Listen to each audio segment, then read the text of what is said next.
ഈ കാലിൽ ചെളിയൊക്കെ ഒന്ന് അവിടെ ഇത്തിരി കഴുകാം. നല്ല ചൂടുണ്ട് കേട്ടോ വെള്ളത്തിന്.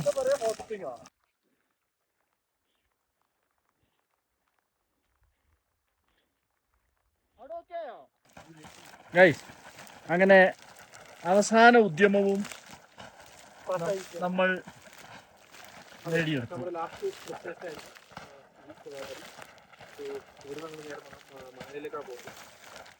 മണലി തൊട്ട് ദോഷമാണെന്നൊക്കെ പറയുന്നുണ്ട്. അതിൽ പോയി നോക്കാം. പറ്റുന്നത്ര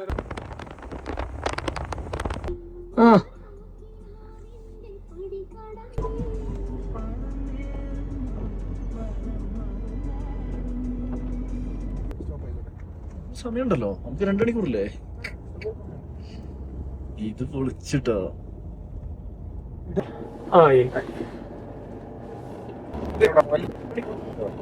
ഇതിപ്പോ സ്ലൈഡ് ആവാണ്ടോ? അങ്ങനെ നമുക്ക് ഇതുപോലത്തെ റോഡാണ് നമ്മൾ പറഞ്ഞത് അല്ലേ? ഇങ്ങനത്തെ റോഡാ? ഇങ്ങനത്തെ റോഡ്. ഈ സൈഡ് ഫുള്ള് കുന്നാണ്, ഈ സൈഡ് വലിയ കൊക്കി. രാത്രി പോകണ്ടേ? എന്താ അറിയോ, പകലിൽ പോയി കഴിഞ്ഞാൽ വീണ് കഴിഞ്ഞാൽ ശവെങ്കിലും ആരെങ്കിലും എടുക്കും. രാത്രി പോയി കഴിഞ്ഞാൽ അറിയും കൂടി ഇല്ല.